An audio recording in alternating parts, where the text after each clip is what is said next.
데살로니가전서 4장 1절. 그러므로 형제들아 우리가 끝으로 주 예수 안에서 너희에게 구하고 권면하노니 너희가 마땅히 어떻게 행하며 하나님을 기쁘시게 할 수 있는지를 우리에게 배웠으니 곧 너희가 행하는 바라 더욱 많이 힘쓰라. 우리가 주 예수로 말미암아 너희에게 무슨 명령으로 준 것을 너희가 아느니라. 하나님의 뜻은 이것이니 너희의 거룩함이라. 곧 음란을 버리고 각각 거룩함과 존귀함으로 자기 안에 대할 줄을 알고 하나님을 모르는 이방인과 같이 세욕을 따르지 말고 이 일에 분수를 넘어서 형제를 애하지 말라. 이는 우리가 너희에게 미리 말하고 증언한 것과 같이 이 모든 일에 주께서 신원하여 주심이라. 하나님이 우리를 부르심은 부정하게 하심이 아니요 거룩하게 하심이니 그러므로 저버리는 자는 사람을 저버림이 아니요 너희에게 그의 성령을 주신 하나님을 저버림이라. 형제 사랑에 관하여는 너희에게 쓸 것이 없음은 너희들 자신이 하나님의 가르침을 받아 서로 사랑함이라. 너희가 온 마게도냐 모든 형제에 대하여 과연 이것을 행하도다. 형제들아 고나노니 더욱 그렇게 행하고 또 너희에게 명한 것 같이 종이 자기 일을 하고 너희 손으로 일하기를 힘쓰라. 같이요. 이는 외인에 대하여 단정히 행하고 또한 아무 궁핍함이 없게 하려 함이라. 아멘. 할렐루야. 예. 오늘 말씀은 데살로니가 성도들을 향해서 사도 바울이 오늘 권면하고 있는 내용이 줄을 이루고 있습니다. 첫 번째는 이렇게 권면하고 있죠. 그러므로 형제들아 1절입니다. 우리가 끝으로 주 예수 안에서 너희에게 구하고 권면하니 너희가 마땅히 어떻게 행하며 하나님을 기쁘시게 할 수 있는지를 우리에게 배웠으니 곧 너희가 행하는 바라 더욱 많이 힘쓰라. 여기서 핵심은 어떻게 행할 것인지, 또 그것이 사도 바울이 가르쳐준 핵심이 뭐냐면 하나님을 기쁘시게 하는 방법을 가르쳐 주었다는 거예요. 그것을 너희가 배웠으니 곧 너희가 행하는 바라 더욱 많이 힘쓰라. 지금 행하고 있는 일이 무엇이냐? 하나님을 어떻게 하면 기쁘시게 할 수 있는지를 배웠다는 거예요. 그래서 우리는 성도들이 마땅히 이 땅에서 우리가 살아갈 때 가장 중심에 두고 생각해야 될 것 중에 하나가 구원받은 성도들이라면, 부르심을 받았다면 이제 부르신 일을 어떻게 하면 기쁘게 하며 살 수 있을까? 하나님을 기쁘시게 하는 일이 뭘까? 어떻게 행하는 것이 내가 하나님의 뜻대로 하나님의 기쁘심을 위하여 살아가는 존재가 될까? 자녀가 철이 들면 어렸을 때는 자기 자신의 만족을 위해서 눈에 보이는 것을 쫓아 살았다면, 눈에 보이는 게 뭡니까? 장난감이나 맛있는 사탕, 그것도 강렬한 단맛이 있는 초콜릿이나 사탕을 쫓아서 어렸을 때는 살잖아요. 그런데 철이 들면 이제는 부모를 기쁘게 하는 방법을 점점 청소년, 청년이 되면 알아갑니다. 그래서 열심히 공부도 하고 부모가 기뻐할 만한 일을 청소를 한다든지 정리를 한다든지 아니면 카네이션을 산다든지 이러면서 마음속에 이런 기쁨을 생각하죠. 아, 내가 이걸 가지고 가면 우리 엄마 아빠가 기뻐하시겠지. 이런 생각을 하면서 조금씩 청소년기, 청년기에 눈을 뜨고 철이 들어갑니다. 어린아이 같은 수준에서는 자기의 만족과 기쁨을 위해서 구하죠. 그것이 마치 성경에 보면 전갈을 달라 하면 누가 전갈을 주겠으며, 이렇게 뱀을 달라 하면 누가 뱀을 주겠느냐. 어린아이 같은 사람은 그것이 우리에게 해가 될지도 모르고 뱀을 구하든지 전갈을 구하든지 칼을 구하든지 그렇다는 거예요. 근데 아이에게 그런 걸 설명해봤자 아이는 들어눕죠. 잘 이해를 못하니까요. 이제 청소년기, 청년기가 되면 무엇이 옳고 그른지 대략 분별합니다. 그러면서 내 만족이 아니라 부모님의 만족과 기쁨을 위해서 어떻게 해야 되는지를 점점 생각하게 돼요. 공부를 열심히 한다든지, 청소를 한다든지, 상 받을 만한 일을 해서 나 상 받았다고 자랑한다든지, 이렇게 자기 기쁨이 아니라 부모의 기쁨을 또 한번 생각해 보게 되죠. 그러면 성도들도 이와 같은 거예요. 우리가 예수 그리스도를 만났을 때 어린아이 같이 막 구하다가 이제 점점 하나님의 기쁨이 무엇인지, 하나님이 원하시고 행복하게 하시는 게 무엇인지 생각하니까 이제 전도하러 나오고 또 뭐합니까? 예수 그리스도의 복음을 전하고 말이죠. 하나님의 기쁨이 되기 위해서 우리가 형제를 사랑하고 서로 겸손하며 서로 우애하고 성도 간에 서로 사이가 좋아지고 서로 섬기며 진실로 서로 사랑하는 모습을 볼 때 하나님이 기뻐하시겠지라고 하는 철든 생각, 은혜의 생각을 갖게 된다는 거예요. 오늘 본문은 사도 바울이 데살로니가 교회는 개척교회잖아요. 그 성도들이 어린아이와 같습니다. 그런데 그들이 하나님의 기쁨이 되기 위해서 애쓰고 수고하는 바를 칭찬하고 있는 거죠. 너희가 지금 행하는 바라, 어떻게 행해야 될지 하나님의 기쁨이 되기 위해서 행하고 있는 것, 바로 그것이다. 그것을 더욱 힘쓰라, 이렇게 말씀하고 있습니다. 여러분, 하나님의 기쁨이 되길 바랍니다.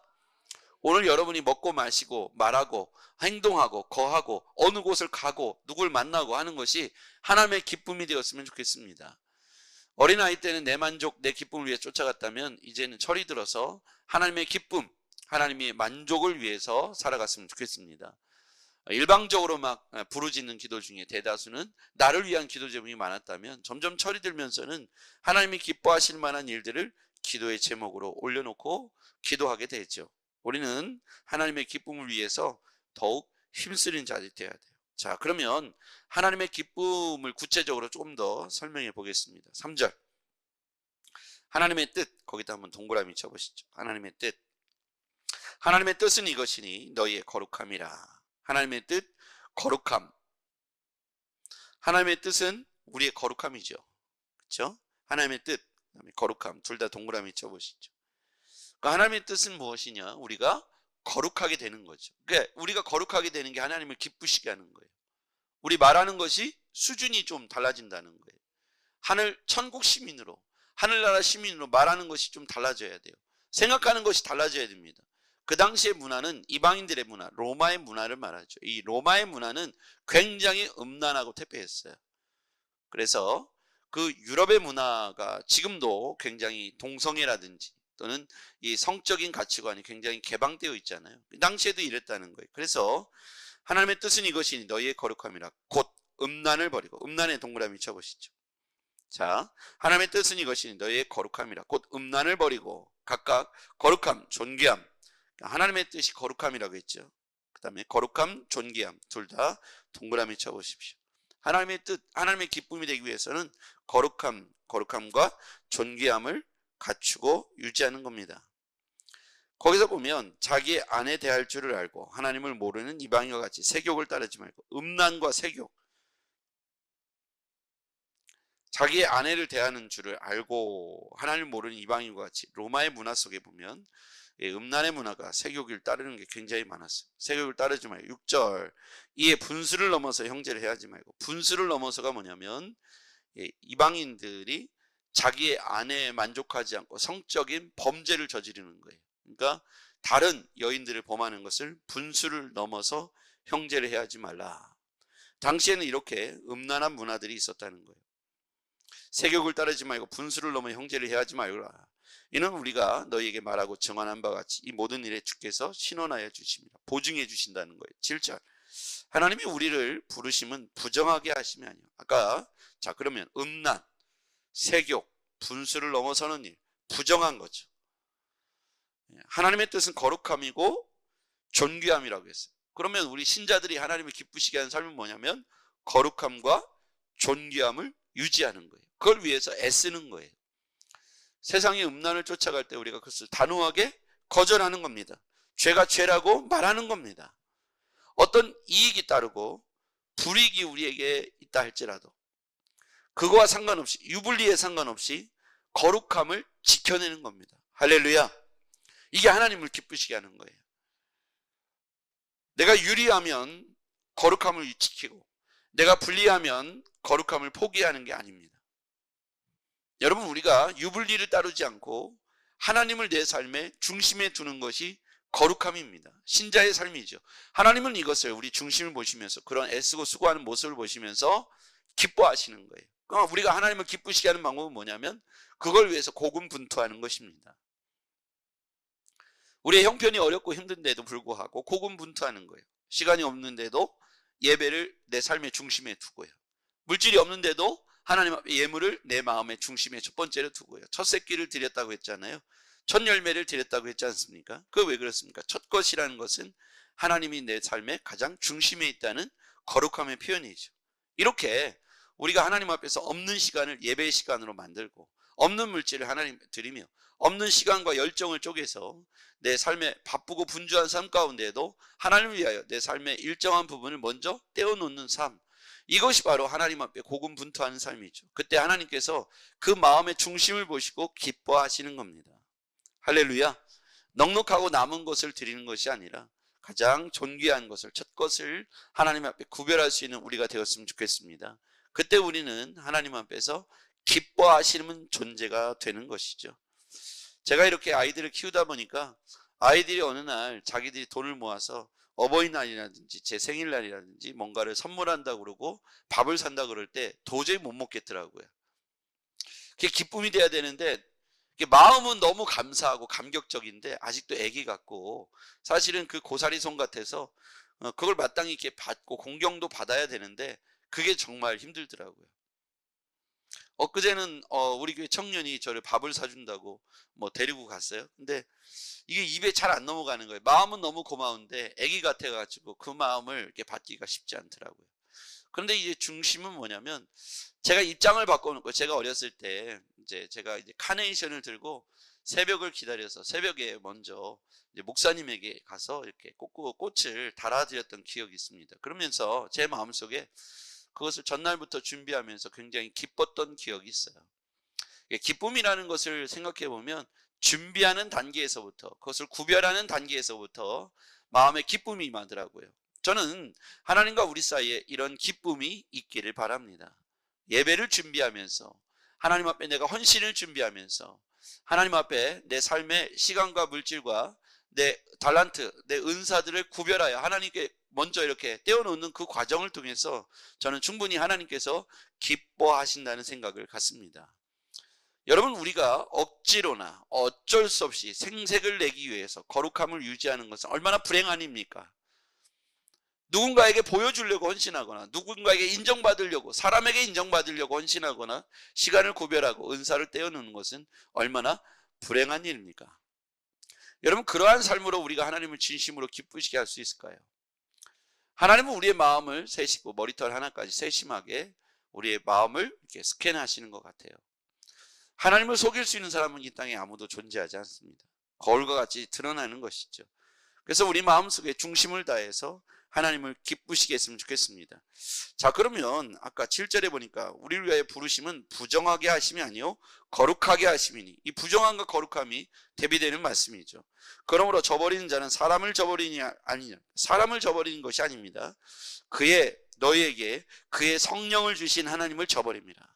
그러니까 이렇게 부정하고 음란한 것, 부정한 것, 음란한 것, 그리고 세욕을 따르는 것, 분수를 넘어서는 것, 이게 다 부정한 거죠. 이게 부정한 것을 이길 수 있고 거룩함과 존귀함을 지켜낼 수 있는 방법은 뭐냐? 성령을 따르는 겁니다. 그것이 우리에게 8절에 나와 있죠. 그러므로 저버리는 자는 사람을 저버림이 아니요 너희에게 그의 성령을 주신 하나님을 저버림이라.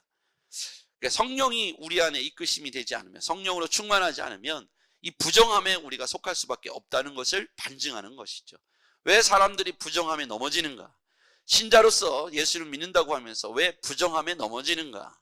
여러분, 그렇지 않습니까? 실제로 우리 보면 교회 안에서도 이 음란과 세욕을 따르고 분수를 넘어서 형제를 해하는 모습들을 보면, 즉 이 부정함에 빠지는 성도들, 그래서 이렇게 신앙생활에서 미끄러지고 공동체를 불안케 하고 힘들게 하는 사람들 보면 왜 그렇습니까? 성령이 충만하고 역사하는 자리에 오지 않는다는 거예요. 그런 특징이 있어요. 부재한다는 거예요. 어둠과 빛이 공존하지 못하듯이, 여러분, 성령의 인치심을 받고 성령의 충만함을 받으면 우리가 변화하게 되는 거예요. 여러분, 액체가 언제 기체로 바뀝니까? 기화점이 있잖아요. 그 몇 도입니까? 100도잖아요. 우리 신앙의 온도가 100도가 되는 자리에 오면 물질이 변화되듯이 영적으로 우리의 삶이 변화가 일어나더라고요. 그럼 우리가 의지적 결단으로 신앙생활을 할 수 있느냐? 여러분, 한번 제가 물어볼게요. 여러분, 의지적 결단으로 술을 끊고 담배를 끊고 또는 11조 생활하고 예배를 52주를 지키고 이게 가능합니까? 우리의 의지적 결단이 얼마나 빈약하고 약하냐? 지금 여기에 말한 거룩함과 존귀함을 유지하기에 의지적 결단이 얼마나 빈약한가? 성령이 함께 하시지 않으면 우리의 의지적 결단은 사실은 흔들릴 수밖에 없습니다. 일주일은 그 긴장감을 갖추고 살 수도 있고, 한 달은 지킬 수 있고, 1년은 지킬 수 있지만 1년, 2년, 10년을 지킬 수 있는 건 뭐냐? 성령이 날마다 우리에게 역사하신 자리에 가는 것이 중요하다는 거예요. 할렐루야. 제가 이렇게 많은 교회를 집회를 다녀보고 방문해 보잖아요. 그런데 일주일 혹은 한 달, 1년의 패턴을 보게 돼요. 성도들의 패턴을 보게 되면 성령이 충만하고 그 교회가 날마다 성령 안에서, 은혜 안에서 이렇게 성장하는 교회들을 보면 날마다 그 성령 충만한 공간들이 매일매일 에브리데이 있다는 거예요. 그러니까 날마다 교회 안에 뜨거운 역사들이 날마다 있다는 거예요. 그 금요일만 하는 게 아니라 월, 화, 수, 목, 금, 토, 일이 모두 성령이 충만한 공간 안에 성도들이 적어도 3분의 1이 머물고 있다는 사실을 보게 돼요. 그러니까 주일날 예배 때도 굉장히 뜨겁고요. 그냥 아침 새벽 예배 때 우리처럼 말하면 굿모닝 세븐에도 굉장히 뜨겁더라고요. 그러니까 성도들이 흔들릴 틈이 없고 성령이 거룩함을 해방할 틈이 없더라고요. 그런데 연약하고 넘어지고 흔들리고 지구력이 짧고 순발력은 있는데 일주일 금식 기도는 하겠는데 1년을 못 견디고 2년을 못 견디는 사람들의 특징이 뭐냐면 잠깐 그 자리에 잠시 머물렀다 가는 특징이 있더라고요. 그러니까 일주일 혹은 한 달 금요 성령 기도했다고 우리가 성령이 늘 충만한 게 아니잖아요. 그렇죠? 그 유효 기간이 굉장히 짧아요. 그럼 그거를 인터벌을 계속 길게 가고 꾸준히 가고 계속 가는 것이 굉장히 중요하다는 걸 우리가 알고 있지 않습니까? 그렇죠? 그러면 우리는 아주 낮은 영적 순발력과 텐션을 가지고 꾸준히 갈 것인가? 아니면 우리가 충만한 기쁨을 가지고 꾸준히 갈 것인가? 우리가 선택할 수 있는 게 있는데 우리의 의지적 박약함을 우리가 잘 알고 있어요. 이게 오래 못 가요. 저도 마찬가지입니다. 저에게 자율권이 주어진다면 저와 여러분이 다를 바 없을 것 같아요. 근데 저는 이제 강제적으로 이 자리에 서는 경우가 많지 않습니까? 그 차이를 통해서 우리가 보면 우리 교회 안에서 이 뜨거운 역사들이 그냥 매일매일 반복될 때 그 안에 있는 성도들이 그 충만함이 더욱 뜨거워지고 형질의 변화, 액체에서 기체로 되듯이 삶의 변화, 의지적 결단이 아니라 성령이 강권적으로 변하게 하시는 그 능력을 우리가 경험하게 될 줄 믿습니다. 생각해보면 그냥 주일날 말씀을 들었을 때 감사하고 감동은 있으나 내가 이제 막 눈물 흘리며 통곡함이 변화되는 기적은 제가 설교하면서 많이 못 본 것 같아요. 그런데 언제 보냐? 금요 성령 기도회라든지 토요 온가지 기도회라든지 이런 특별한 어떤 집회를 통해서 혹은 2박 3일 성령 캠프, 아이들 캠프 이런 경우를 보면 이게 형질이 변화되는 어떤 뜨거운 온도가 50도, 60도, 70도, 80도, 드디어 100도 이런 과정을 보면 조금씩 웜업 하다가 이제 막 70도 끌었다가 또 다음날 또 다음 시간에 계속해서 성령의 충만을 받으면 어떤 순간 변곡점, 임계점을 넘어가더라고요. 그러면서 변화가 일어나는데 내가 한 게 아니라 성령이 하셨다는 사실을 우리가 모두 깨닫습니다. 저는 우리 교회가 그런 교회가 되기를 기대합니다. 왜냐하면 초대교회 역사를 보니까 다 그랬다는 거예요. 그럼 우리도 그렇게 될 수도 있고요. 우리가 충분히 그렇게 될 수 있습니다. 교회는 그런 곳입니다. 논리적인 설득으로 되어지는 것이 아닙니다. 성령으로만 가능합니다. 오늘 아침에도 오늘 금요 성령 기도에도 아침 기도에도 그렇게 될 줄 믿습니다. 기도하겠습니다.